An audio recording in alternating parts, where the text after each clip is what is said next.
After 3 hours in the air, everyone who didn't have bottled oxygen would have been unconscious. As it approached Athens, Flight 522 was now a ghost plane.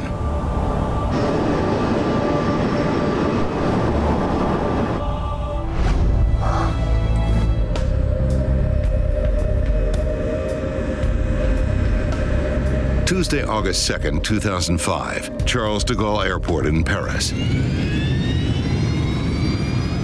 Just a few minutes before 2 in the afternoon, Flight 358 powers into the sky above Paris. A regular flight from Paris to Toronto takes about 8 hours. As Air France 358 closes in on Canada, there is little to separate this trip from any other. At Toronto's International Airport, the thunderstorms are already rolling through. Rain, wind, and lightning are hammering the runways. Just as Flight 358 closes in on Toronto, it's put into a holding pattern. The weather isn't getting any better. Air France 358, this is Toronto Tower. Toronto Tower, Air France 358, go ahead. You are cleared to land runway 24 left. Be advised, the preceding aircraft reports braking action is poor, and they estimate the surface winds near the runway as 290 degrees at 15 to 20 knots. Braking poor, 15 knots, gust to 20. Air France 358, thank you. The crew is being sent to runway 24 left, which will allow them to land into the wind. Facing unpredictable winds and a wet runway, the crew prepares for the landing.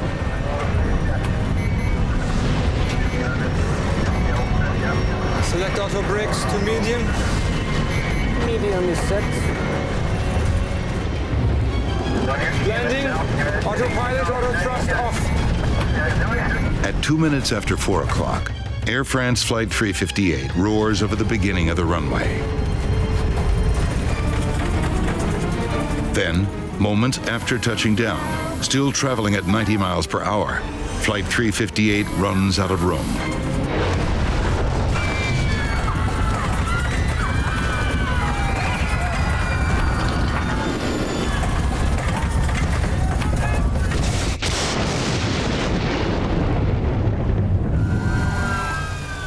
Emergency workers reach the burning jet just 52 seconds after it crashes. But with the threat of an explosion, it's dangerous to get too close. Some of the passengers who escaped the plane stagger to the edge of the highway, where passing motorists stop to take them to the airport.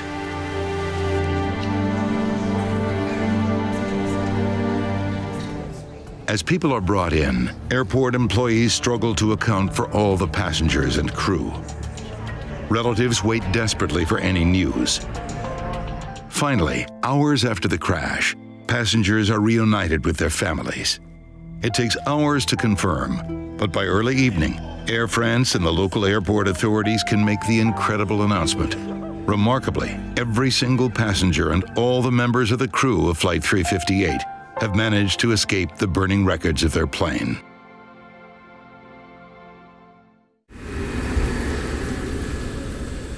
The next day, smoke and charred wreckage are all that remain of Air France Flight 358. Canada's Transportation Safety Board quickly begins investigating the accident. Landing. Autopilot, auto thrust off. Rain and lightning had been pounding the airport all afternoon. Was it simply bad weather that caused this crash? Put it down. Put it down. Investigators discover that as the crew struggled for control in the cockpit, on the ground, delicate instruments used to measure the wind at the runway were destroyed by lightning. With the ground equipment destroyed, they were relying on their onboard systems for information about wind conditions. But 2 planes had touched down just minutes before the Air France flight on the same runway. The crews of those planes did their best to inform air traffic control of the tricky conditions. Air France 358, this is Toronto Tower. Toronto Tower, Air France 358, go ahead. You are cleared to land runway 24 left. Be advised, advised preceding aircraft reports braking action is poor, and they estimate the surface winds near the runway as 290 degrees at 15 to 20 knots. Braking poor, 15 knots, gust. 23-mile-an-hour winds are strong, but are well within the allowable range for landing an A340. But when investigators study radar images of the airport, they discover quite a different story. As Flight 358 landed, a sharp line of rain moved across the runway from north to south. It was driven by a sudden gust of wind of up to 38 miles per hour. The crew of the Air France jet had to deal with conditions that were much worse than they were expecting. Landing, autopilot, auto thrust off. Blinded by rain, driven by unexpected winds, and landing on the shortest runway at the airport, Flight 358 was in a dangerous position.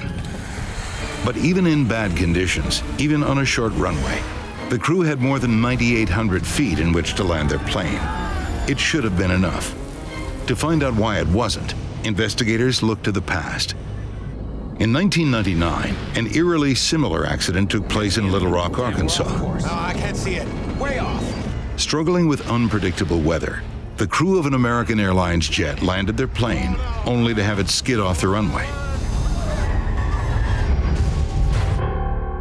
11 people were killed. Greg Feith helped investigate that crash. In the Little Rock crash, Feith discovered that the crew had made a critical mistake, which contributed significantly to the accident. Spoilers are only one of several ways pilots of passenger jets stop their massive planes. Reverse thrusters are used to redirect the engine power forward as the plane lands, and sophisticated brakes help slow the jets down. To rule out any mechanical fault, all three systems are examined by investigators of the Air France crash. One of the brakes on Flight 358 was destroyed in the fire, but the 7 other sets of brakes are all tested after the accident. All of them are working properly. Flaps 2. Investigators in Toronto also discover that, unlike in the Little Rock crash, this time the spoilers had deployed properly. Gear down, spoilers armed, 4 green. And when the engines are examined, the reverse thrusters are deployed. No obvious mechanical fault can be found.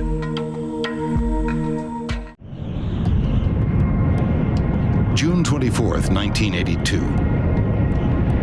British Airways Flight 9 cruises through the sky over Indonesia. In a few hours, the plane and all 263 people on board are scheduled to land in Perth, Australia. As the jet flies over the city of Jakarta, it's cruising at more than 36,000 feet and has been in the air for an hour and a half. Captain Moody checks his weather radar. It shows smooth sailing for the next 300 miles. All right, Roger, it's all clear. Just keep your eyes open. I'll be back in a moment. Just got to use the loo.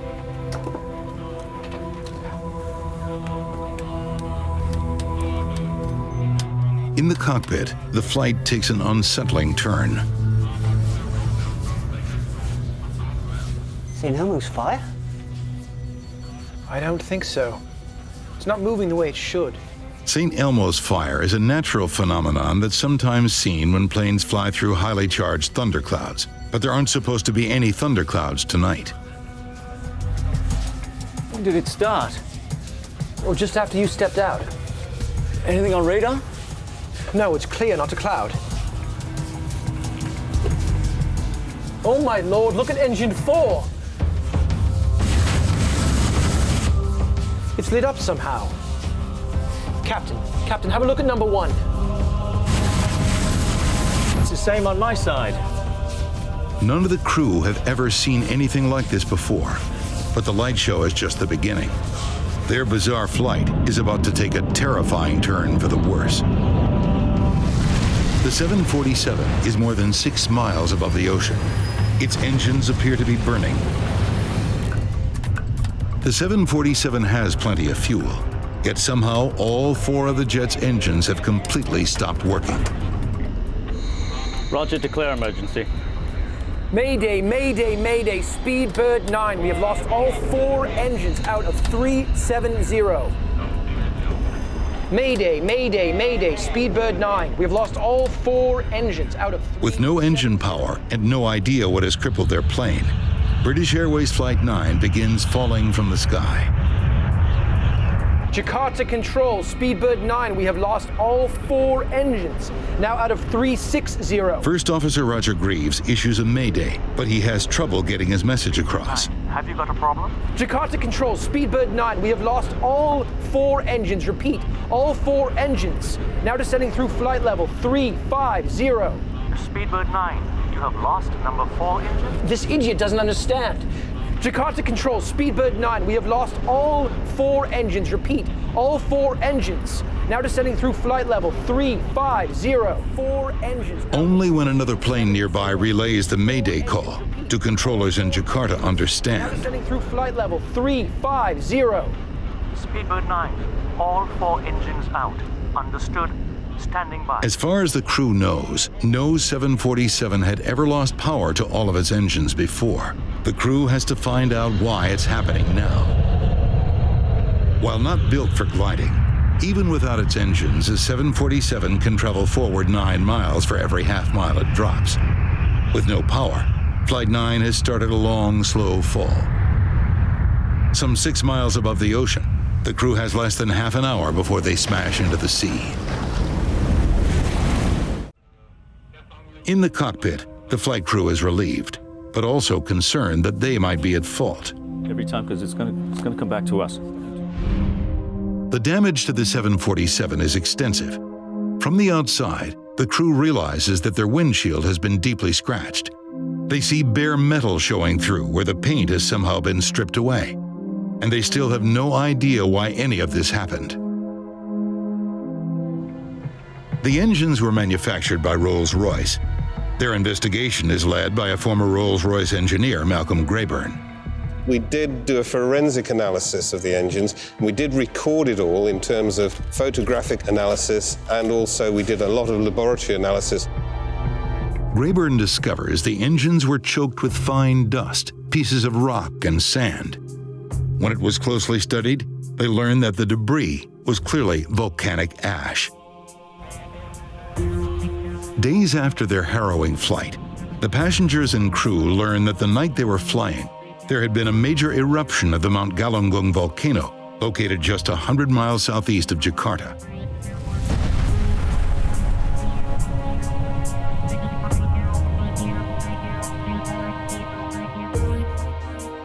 Tom Casadeval is director of the U.S. Geological Survey and has studied the Galunggung volcano. Indonesia is the world's most volcanically active country. It has more than 130 historically active volcanoes, meaning volcanoes which have erupted in the last several thousand years. Galunggung erupted explosively early in the 1980s. In April, May, June of 1982, the eruptions became increasingly more powerful. The night Flight 9 flew nearby, the volcano erupted again.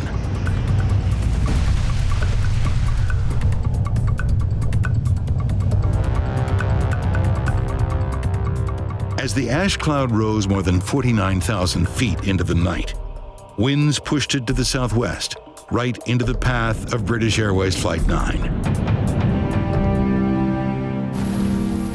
Never before had a volcanic cloud seriously affected an airplane.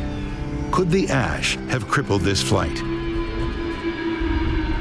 Roger, declare emergency. Mayday, mayday, mayday, Speedbird 9. We have lost all 4 engines. Unlike ash that you might see in a chimney or after a fire in a forest, this is not soft material at all. This is very fine, ground-up particles of solid rock and minerals.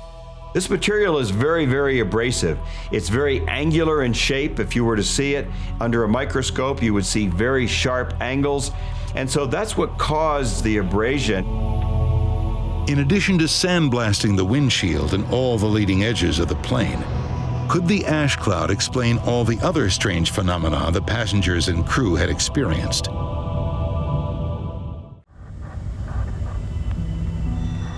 Early evening, June 2nd, 1983.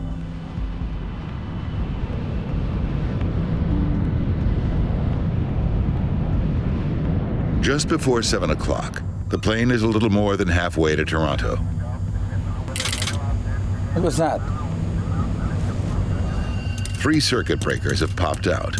Like fuses, they protect delicate electrical circuits in the plane from becoming overloaded. In the cabin, one of the passengers complains about a disturbing odor. Yeah, that is a strange smell. A wisp of smoke is leaking out of the washroom. It's 2 minutes past 7, just 11 minutes since the circuit breakers first popped out.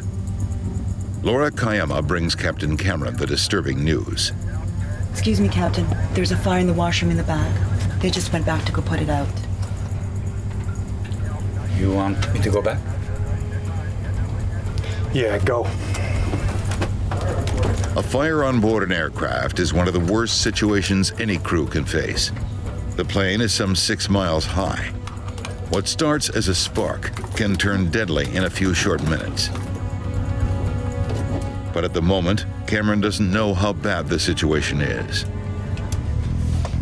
The crew is growing concerned. They've already moved passengers toward the front of the jet, as far as possible from the creeping smoke. Captain Donald Cameron is waiting for an update from the back of the plane, when suddenly he's got a new problem. The master warning light is on. Electrical systems throughout the plane, including some in the cockpit, begin to fail. Co-pilot Claude Ouimet is at the back of the plane. The washroom door handle has become hot to the touch. He doesn't even risk opening it. Faced with a potential fire on board, the crew has no choice but to land their plane as soon as possible. As soon as the decision is made, another warning light goes on. They've just lost most of their emergency power. Cameron finds that a critical piece of his plane isn't working properly. The horizontal stabilizer on the tail of his DC-9 is frozen, set for cruising at almost 33,000 feet. Cameron uses the part that's still working, the elevators, to make the plane dive. But like a car that's lost power steering, the aircraft resists. As Cameron pushes on the controls, they push back with a pressure equal to 44 pounds.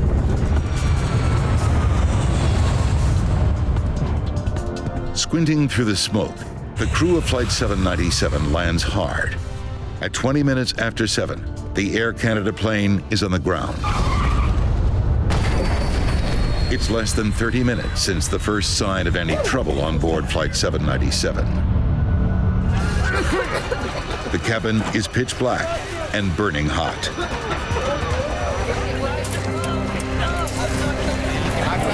Passengers who have found the exit slide off the wing and stumble to safety. The passengers who escaped the plane suffer from smoke inhalation and minor injuries, but most are not badly hurt. What began as a simple electrical problem has taken the lives of 23 people. What caused the deadly fire? What went so horribly wrong? Investigators study all the wire splices they can find on Flight 797 that weren't destroyed in the fire, but they find no evidence of arcing or short-circuiting. Investigators turn their attention to the cockpit voice recorder and the popping circuit breakers. What was that? It's right there, I see it. Right there. Yeah. Like a machine gun. Yeah. Zap, zap, zap. The circuit breakers trip as a precaution. When they begin to overheat, the circuit breakers turn off, cutting electrical current to the motor. It's a safety feature so the motor won't cause a fire. Pops as I push it. Investigators need to know if the breakers were tripped by a fire that had already started, or was the motor itself the problem. The NTSB builds a mock-up of the plane's washroom and forces the flush motor to seize. They want to see if it could have started the fire. The seized motor reaches a temperature of 802 degrees Fahrenheit.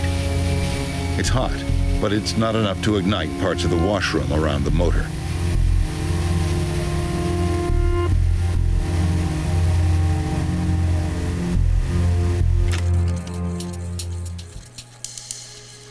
As they listen to the cockpit voice recorder, investigators uncover a puzzling clue. 3 minutes before the circuit breakers popped, the recorder picked up another noise. It was the sound of electrical arcing, like static, repeated 8 times. The noises weren't audible to the crew. Hidden from view on any airplane is a river of wiring. Investigators focus on a cable coming from a generator below the washroom floor. Insulation had rubbed off 2 wires, making it possible for sparks to be produced, sparks that could start a fire. In spite of countless hours of investigation and numerous tests, in the end, the NTSB can't pinpoint the exact cause of the fire. There simply isn't enough evidence. Even if they'll never know the exact cause of the fire, investigators try to understand how it could cause so much damage. There had been heat and smoke, but no one had seen any flames until an explosion ripped through the jet. The fire had burned out of sight behind the washroom walls, and the smoke, hot gases, and fumes intensified and spread inside the wall space from the washroom through to the cabin walls. Those spaces acted as a sort of chimney for the gases and smoke that the fire was creating.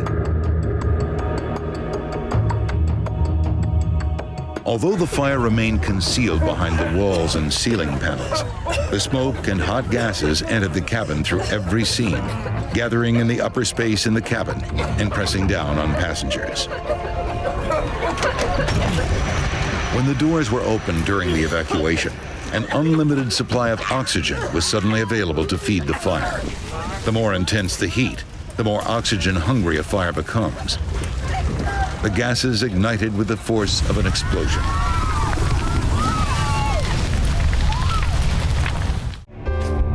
Every night, commercial pilots must fly over this tall, rocky outcrop to land at Guam's Agana International Airport. Flights come from airports all across Asia. Just past midnight on August 6, 1997, Korean Airlines Flight 801 is on its way to Guam from Seoul, South Korea. Captain Park has navigated Nimitz Hill 9 times before, but this time there's a major difference. At airports around the world, pilots land with the help of a glide slope, an electronic system that helps planes safely touch down. If pilots follow the directions given by the glide slope, it guides them to the foot of the runway. The glide slope beacon at Guam Airport has been removed for extensive maintenance. But impaired navigation is only part of the problem. Captain Park is fighting exhaustion. As the plane flies closer to the ground, the crew expects they'll see the airport any second, but the rain makes it hard to see anything.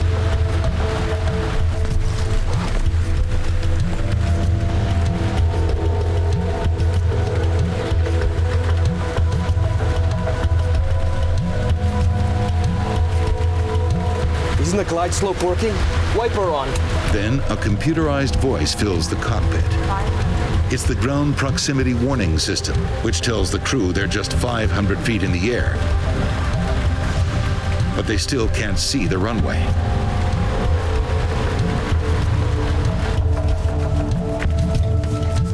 I've done this flight many, many times before.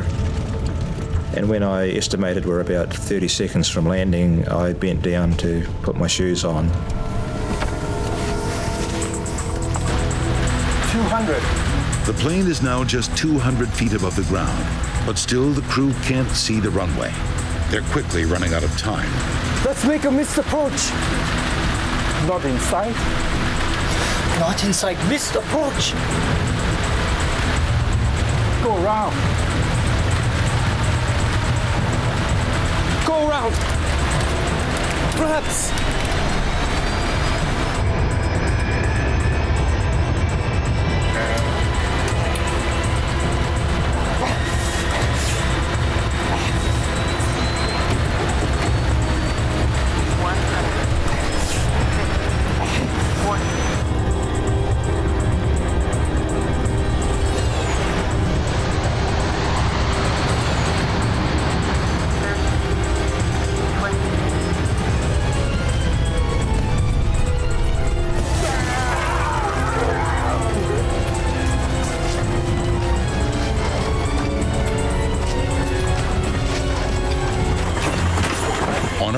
hillside in Guam, the shattered plane finally grinds to a halt.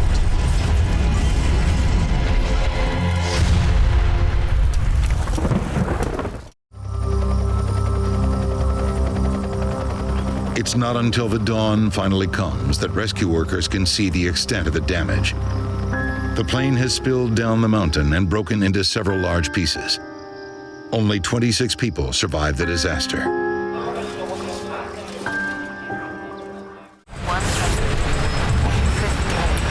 Blinded by rain and relying on their equipment, the crew of Korean Air Flight 801 thought they were heading straight at the runway.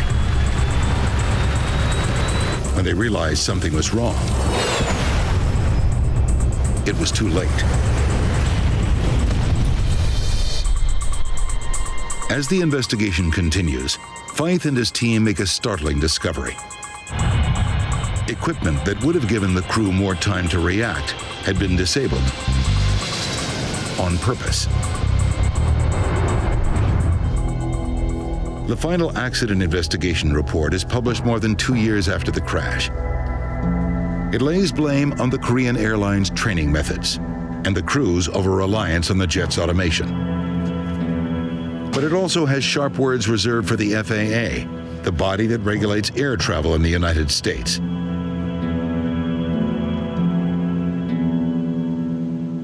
Because of an FAA decision, a critical piece of technology that could have saved Flight 801 was intentionally disabled.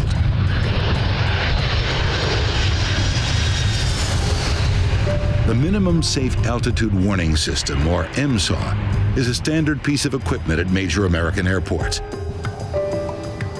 But in Guam, the FAA had made a critical alteration to the way it was used. Contact the Aganya Tower. MSAW uses radar to watch the planes as they come into the airport. If they're too low, a warning is given to air traffic controllers who can then relay it to the crew. But in Guam, the system kept giving nuisance readings to controllers. The controllers kept getting these nuisance warnings. They redesigned the software and moved the limitations of the MSAW further away from the airport where it afforded no one a level of protection. Instead of watching the planes as they neared the airport, the system in Guam now tracked them when they were some 50 miles away, over the ocean. I think the best way to describe that would have been, and should be, irresponsible. Because you've taken this system that was designed as a level of protection, not only for the controller, but you've taken the protection away from the flying public. For the passengers and crew of Flight 801, the lack of the MSAW system sealed their fate. If this system had been working, the crash could have been avoided. Without it, the crew had no warning at all.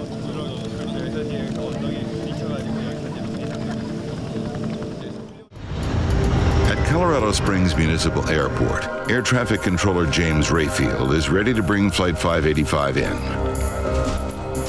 United 585, report the airport in sight. Got it? Yep. Airport in sight, United 585. Lower landing gear. United 585 is cleared for a visual approach to runway 35. Weather conditions. Wind 320 degrees at 16, gusting at 29. As its speed decreases, Flight 585 becomes more vulnerable to the turbulence. Eitzen wants to know what other planes have experienced on landing. Any reports lately of any loss or gain of airspeed? Yes, ma'am. 500 feet, a 50-knot loss. At 400 feet, a 50-knot gain. And at 150 feet, a gain of 20 knots. Green and Eitzen focus on keeping their speed constant as they descend. We had a 10-knot change here. Yeah, I know. Awful lot of power to hold that airspeed. Another 10-knot gain. 30 flaps.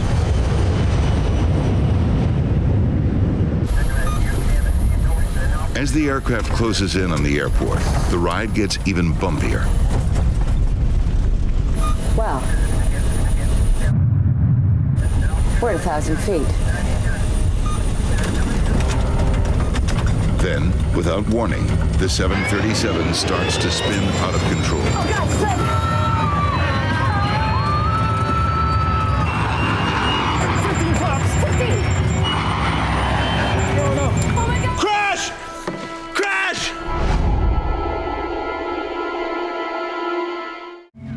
NTSB investigators examine over 2,000 aviation accidents a year, at times by picking through the metal debris of fallen aircraft.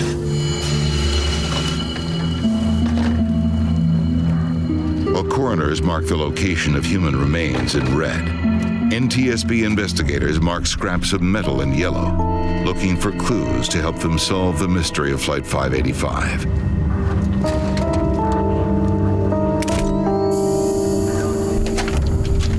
Like investigating a mass murder, it's a tough job walking onto a crash site. Among the investigators assigned to the case is Malcolm Brenner, a specialist in human performance. His job will be to find out if the crash was caused by pilot error. The area was cordoned off by police, and there were Salvation Army trucks. I got a cup of coffee, a cup of hot chocolate or something, and I thanked them for it, and they said, no, thank you. And they had this look in their eyes like, my God, you have to go into this site. Clues to the fate of United 585 lie mangled in a deep black hole. The fuselage is crushed like an accordion in the impact crater. The rest of the plane is in pieces, spread over an area smaller than a football field. There was a lot of fire damage. There'd been a fire afterwards, and it was all contained in a relatively small area, which just initial impression, it can be a sign that the airplane was intact. If there was a mid-air explosion or something came off the airplane, you'd expect that to be a much larger site. The National Transportation Safety Board begins a painstaking investigation into the crash. Engine turbines, hydraulic pressure gauges, the cockpit voice recorder, and in-flight data recorder are all carefully extracted from the site, photographed, and sent to the lab for analysis.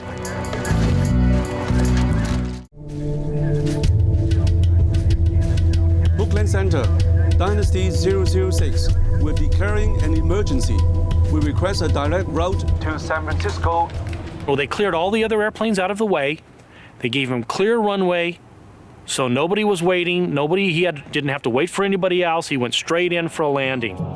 Dynasty 006, Oakland Center, you are now cleared. You are free to descend at pilot's discretion. Captain Ho not only has injuries on board, the plane itself has been severely damaged. His rear elevators, which help control the altitude of the plane, don't seem to be working. Without them, landing his jet safely will be extremely difficult. The problem is it's a very big airplane and it responds very, very slowly, and you just might not do it before you run out of air. You might hit the ocean. What you need is a very cool head. Captain Ho must now land using varying amounts of engine thrust. It's a controlled fall towards the runway. As we came in, we flew over the house in Atherton where I had lived, where my kids had been born. And I looked down and said, boy, this is fitting. If we don't make it down, or if this plane explodes on landing because it's been so badly torqued and ruptured, at least I got to see that.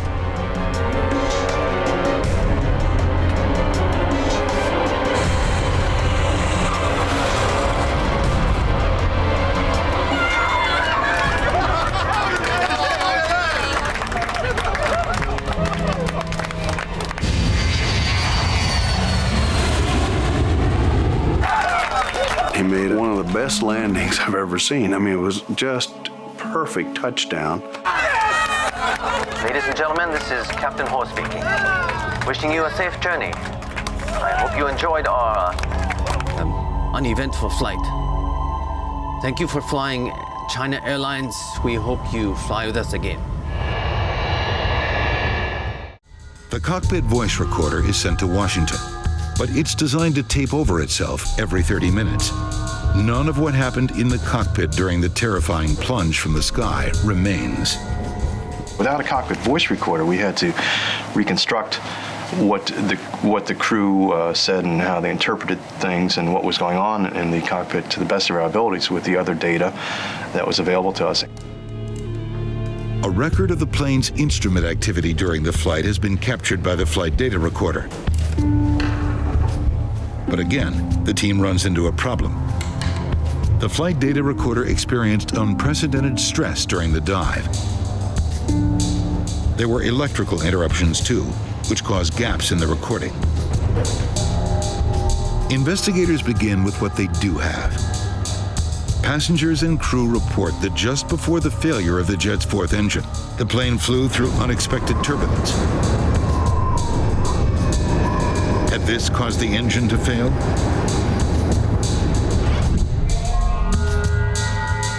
Satellite weather maps reveal that there was indeed heavy air turbulence over the Pacific. But it wasn't severe enough to cause engine failure. The jet's 4 engines are tested and studied.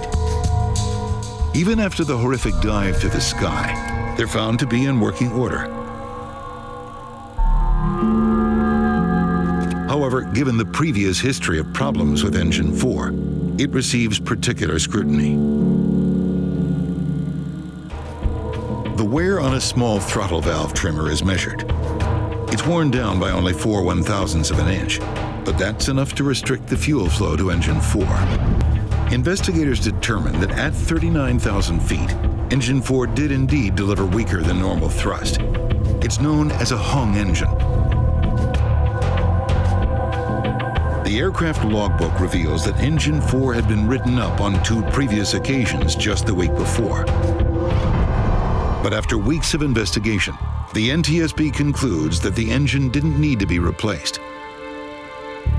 All the repairs were done according to the book. A faulty engine was not the cause of the accident. And even with the loss of 1 engine, the plane shouldn't have been in immediate danger. A 747 is designed to fly on only 3 engines. The FAA, which regulates the airline industry in the United States, acted swiftly to improve safety. A new kind of transponder was required for smaller planes, the kind that might have helped air traffic controllers recognize that a private aircraft posed a danger. A new system called Mode C Intruder was also developed to warn air traffic controllers. Mode C Intruder is an automated program that is now incorporated in all our major radar facilities, that if an aircraft should inadvertently intrude, the controller will now be given a visual and an oral alert, thus giving him time to provide a timely warning to the pilot. Check. Seatbelts, engine. Even for the most diligent pilot, the old strategy of see and avoid had serious limitations. Those limitations would be addressed with the most important innovation of all. The major technological innovation that came out of the Cerritos Mid-Air was the congressional mandate that all air carrier aircraft operating within the United States would be outfitted with TCAS, Traffic Collision and Avoidance System. John Andrews worked in the team that developed TCAS. The TCAS collision avoidance system, which was under development, quite possibly could have prevented this accident. TCAS gives the pilot a traffic advisory at 45 seconds before the potential collision. Hey, Maria. Everything okay back there? And then at approximately 25 seconds or so before the potential collision, a resolution advisory is given to actually tell the pilots to climb or descend to avoid the altitude of the other aircraft.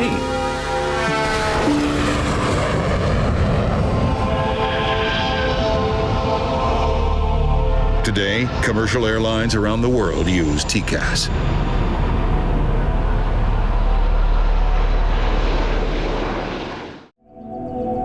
In Cerritos, a memorial garden now marks the day of the disaster.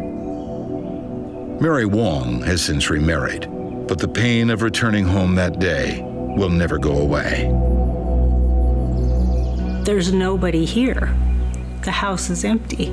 Derek was already living in an apartment in San Diego, and here I was no longer a mother, except to Derek, and I was no longer a wife. And so it shattered my whole world. Days after the disaster, Mary Wong met one of the few people who could fully understand her loss. I went to the memorial service, and it was very important to me to try to meet somebody else who had gone through this. And I knew from reading stories that Teresa had lost her husband and 2 children. And so I saw someone there who I thought was Teresa. She says, "Are you Teresa Estrada?" And I said, "Yes, I am." She says, "Well, my name is Mary Wong." And she says, I said, "I lost my husband and children also." I just wanted to grab her and hug her because she was feeling what I was feeling. So we had an immediate connection, and we've maintained our friendship over these 20 years. Everyone who flies today has been affected by the mid-air collision over Cerritos.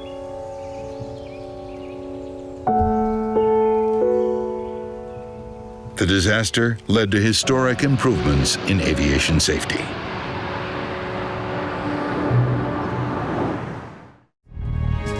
Nilsen Sponheimer is brought in to look at other evidence. An expert in aerial navigation, he plots the plane's doomed final minutes.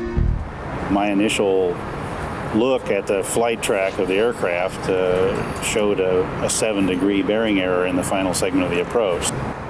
A small error when traveling at hundreds of miles an hour could quickly lead to an enormous problem. But why would the plane get off course at the end of the trip if the rest of the flight showed no major navigational problems? In the wreckage of the Air Force flight, investigators discover an important piece of the puzzle. The plane's ADF, or automatic direction finder, is recovered.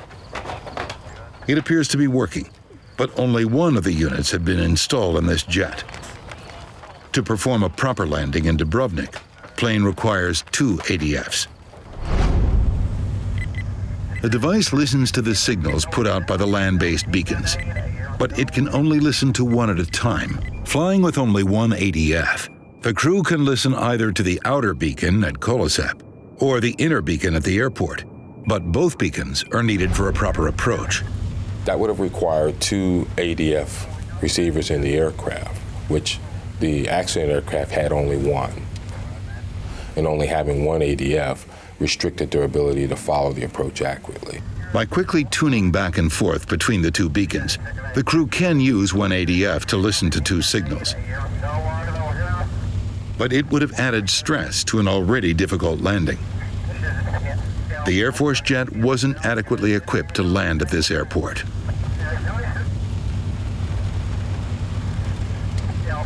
You're talking in a very short time span of making the approach.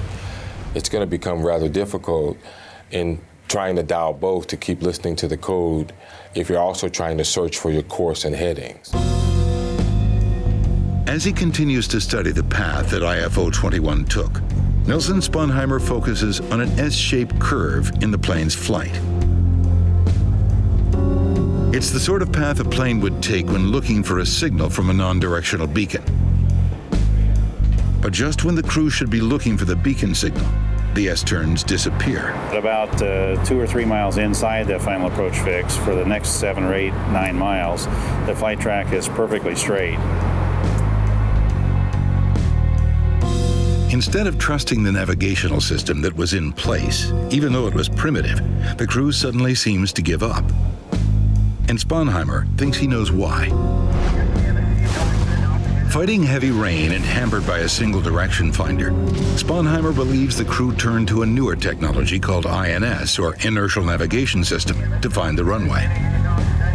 But INS is an en route navigational system and should not be used for airport approach.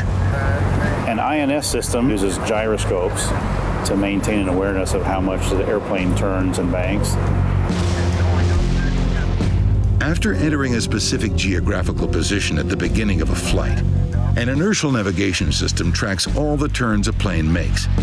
It's a self-contained system on the aircraft, but there is a potentially enormous problem. If the gyroscopes don't perfectly calculate every single maneuver of the plane, a pilot can be off course.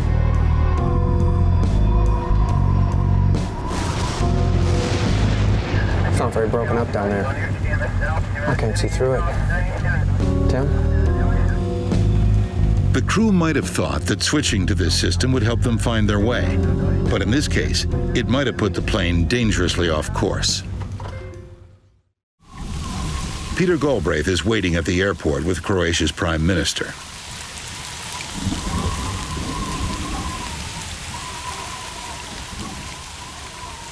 It was clear from my own flight in that this was a very marginal landing. I did not expect them to attempt the landing in Dubrovnik. The Croatian Prime Minister came up to me and pulled me aside, and he said, "We've lost radio contact with Ron Brown's plane." I got the State Department Operations Center on the phone, and he asked to activate the U.S. military to start search and rescue activities. The search and rescue effort focuses on the approach to the airport. Perhaps the plane had ditched into the Adriatic. At the time, I was about 100 miles away. I was in Brindisi, Italy. We launched 2 of our MH-53 helicopters with Special Tactics Air Force personnel on board, headed to Dubrovnik. For hours, there is no sign of the missing aircraft. The weather conditions are getting worse. Fog was in, thunderstorms in the area, low visibility. IFO-21 Dubrovnik approach, do you read? IFO-21 has a CPI, or crash position indicator, on board. IFO-21, do you read? If the plane went down, the CPI should be sending out an ultra-high frequency signal. IFO-21 Dubrovnik approach. But the Dubrovnik airport, as well as lacking radar, does not have the equipment to pick up the signal. IFO-21 Dubrovnik approach, do you read? IFO-21, do you read? IFO-21, do you read? As the hours pass, poor visibility frustrates the searchers. They arrived off the coast, and they were over water looking for the crash.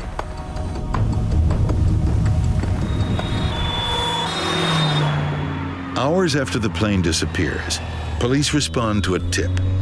A local villager has seen something on the hill above his house. It's a long way from the coast where the search is concentrated. We went up with 2 vehicles to check the mountains. The weather was extremely horrible. Strong rain and thick fog. So we went on foot for about an hour up that mountain. Then we came close. It's almost 7:30 at night, 4.5 hours after the crew called for clearance to land. The crash of IFO-21 is finally confirmed.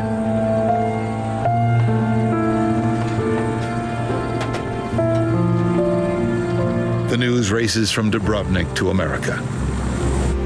The crash site has been reached by Croatian police, and I've just received word that there's also a Croatian doctor on the scene. The tail section is the only substantial piece of IFO-21 that's left. Debris and bodies are scattered across the mountain.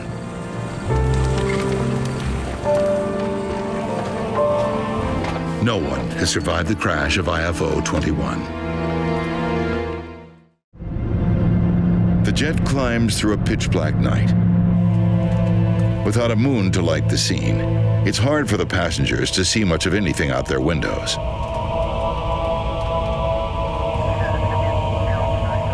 In the cockpit, the simple turn over the Red Sea is taking a bizarre twist. See what the aircraft just did? Captain Kadir doesn't like the way his plane is behaving.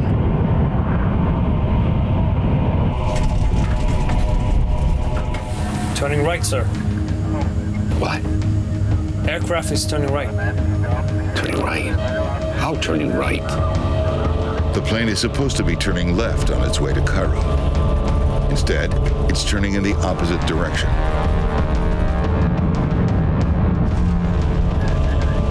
Okay. Come out. The captain tries to get his plane back on course, but his situation just gets worse.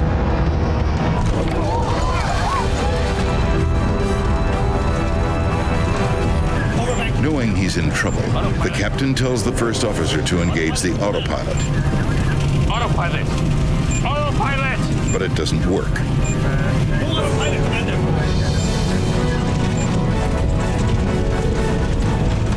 The 737 is now flying almost completely on its side. The plane gains speed as it spirals towards the Red Sea. Just minutes after takeoff, the plane is out of control. Diving toward the water, it's traveling at more than 430 miles an hour.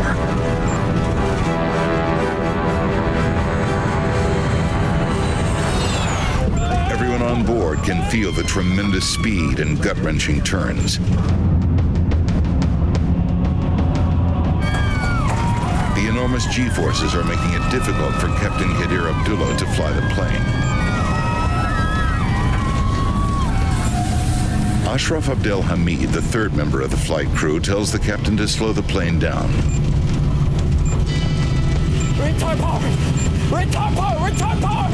The plane is traveling so fast, it's ready to tear itself apart. After flying almost upside down, the crew is finally beginning to bring their plane under control.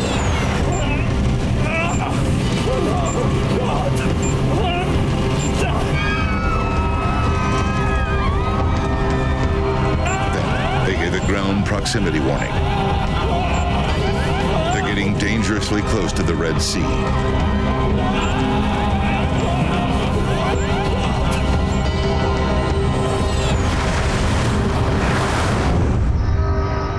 It's just before 5 in the morning, minutes after the plane took off from the airport. It's disappeared from local radar screens.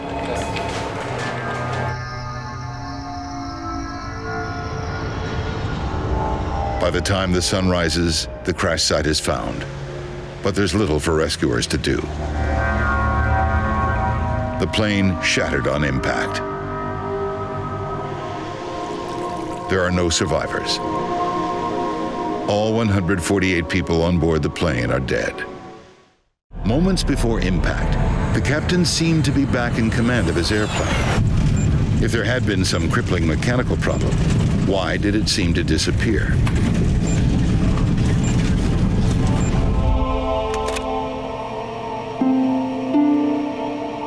Some members of the team want to consider something besides mechanical fault: the pilots themselves.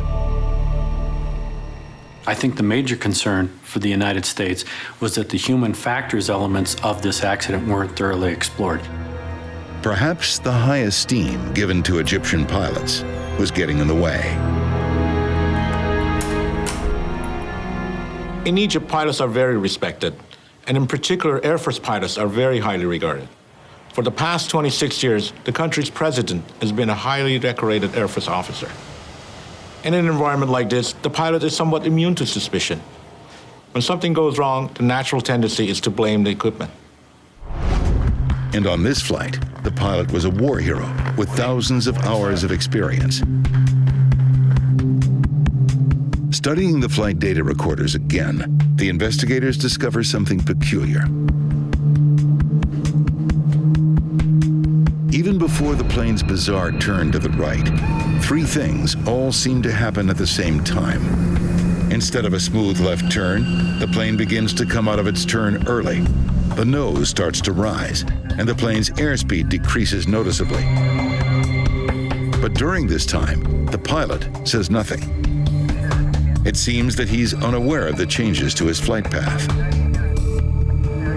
I've flown out of Sharm el-Sheikh at nighttime and in the same type of aircraft. And in no way should the pilot allow the airspeed to drop by as much as 30 knots, or the bank angle to change beyond 5 degrees without clearly stating the reasons for the change in the flight path.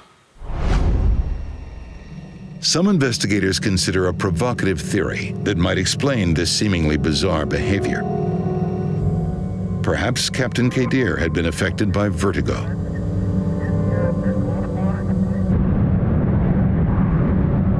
Vertigo is a physiological condition that would exist with any person, not just pilots, and it's based on the inner ear.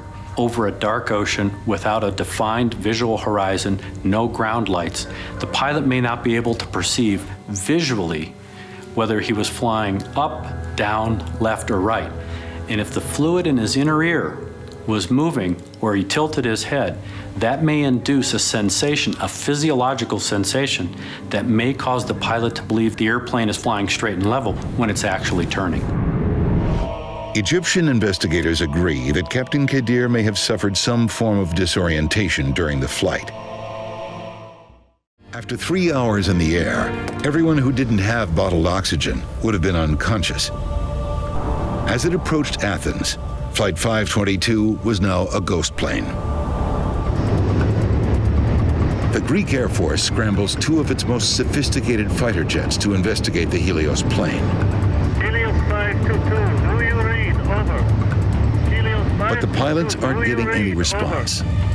One of the jets flies closer to the 737. Someone is in the co-pilot's seat, slumped over the controls, but there's no sign of the captain at all.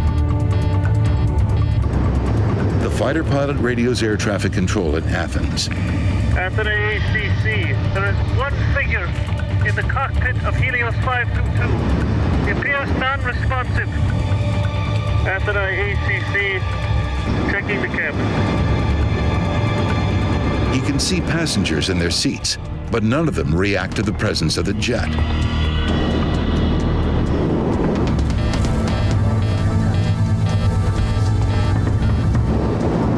Then the pilot sees someone moving in the cockpit. Athens control, there is one person moving in the cockpit of Helios 522. Repeat, there is one person inside the cockpit. Helios 522, do you read? Over. 522, over. Flight HCY 522, this is Athene radar control. How do you hear? The F-16s continue shadowing the jet, but there's no response at all from the cockpit. One of them was actually in a shooting position behind the 737. The other one was nearby the cockpit and he was trying to communicate visually with the person in the cockpit. Suddenly, the 737 turns left and begins to quickly descend. After the ACC, Helios 522 turning sharply, following down. From nearly 33,000 feet, the plane drops towards the ground. There is no structural failure, there is no fire, there is no problem, obvious problem from the external view with the plane. Helios 522, over, do you read? Helios 522. Do you read? Over. Then, nearly 6,900 feet above the ground, the person in the captain's seat acknowledges the fighter jet for the very first time. But no words are exchanged. Neither the fighter pilot nor local air traffic control can make radio contact with the jet. Just after 12 o'clock, almost 3 hours after it took off from the island of Cyprus, Helios Flight 522 slams into the ground.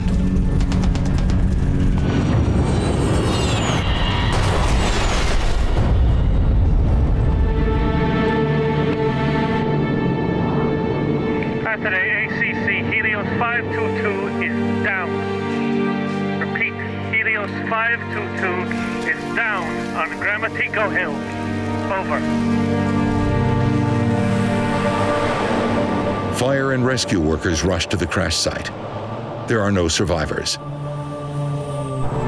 Most of the 121 victims are from Cyprus. The small island nation declares 3 days of mourning following the crash. After 3 hours in the air, everyone who didn't have bottled oxygen would have been unconscious. As it approached Athens, Flight 522 was now a ghost plane.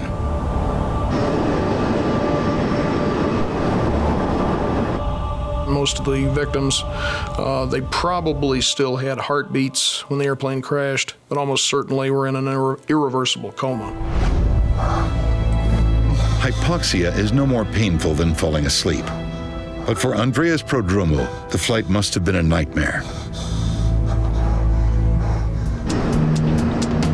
As the F-16s roared to meet the jet, and with his oxygen running out, he must have known that he too was almost out of time. Yet to the very end, he didn't give up. Prodromou made one last attempt to save the plane. When he returns to the cockpit, the young flight attendant who dreamed of becoming a pilot calls for help. But no one can hear him, probably because the radio was still tuned to Larnaca, the airport on Cyprus where the flight had taken off. Fighting hypoxia and struggling to control an airplane larger than any he had ever flown, Prodromou was in an impossible situation. Even if he could have landed the plane, it was now too late. Flight 522 was out of time and out of fuel.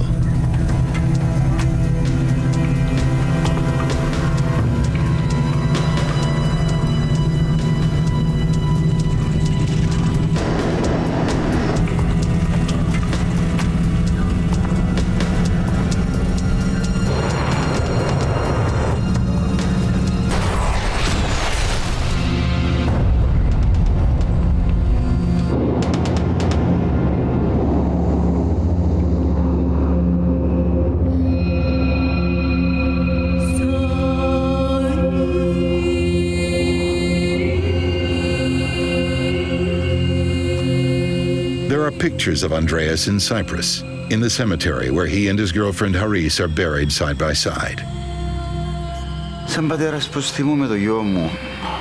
As his father, my son is in front of me. Wherever I go, he's always there.